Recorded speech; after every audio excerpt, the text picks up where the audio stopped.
All right, will he or won't he? The big question, could Donald Trump be headed down the third-party road? We're going to find out soon. If he does run as independent, it wouldn't be the first time a billionaire shook up the race for the White House with a strong personality. Remember, Ross Perot's campaign from 1992? He got 19% of the vote, about 20 million people. What can be learned from that race? Joining us right now is the former campaign manager and political advisor for Ross Perot, Russell Verney.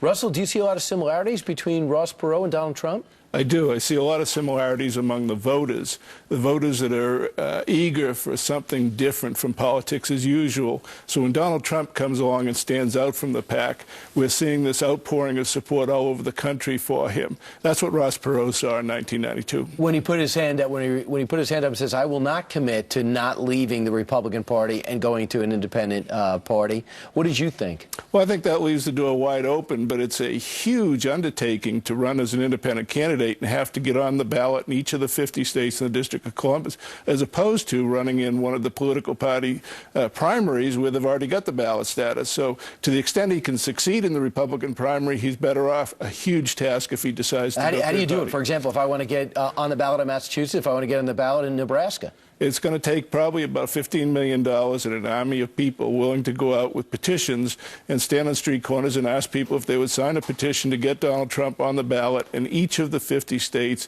Probably requires about 750,000 valid signatures, which is going to be close to 2 million signatures you have to collect in order to get that valid number. Would you recommend he do this?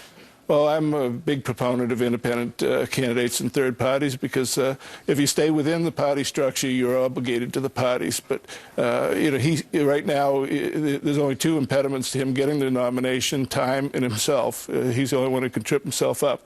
If he chooses to go outside the Republican Party, there is an avenue for him. Wow, that's very interesting. And overall, do you agree that Donald Trump hurts Republicans if he goes independent as opposed to Democrats? No, I don't believe anybody hurts anybody in politics. They compete.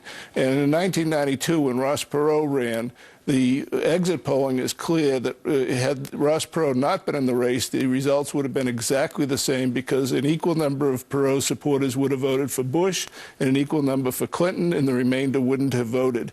So it doesn't, it's a competition, and everybody has a fair chance. Right. I know Ralph Nader definitely seemed to have heard Al Gore, according to Al Gore's camp when he ran in 2000. Well, I think the ballot structure in Florida hurt Al Gore. Ralph Nader was competition, and in America, we believe in competition. Right. And Russell Verney saying, "Hey, Donald, call me. I'll do it again. I know how to do it." Thank you very much. Great to see you.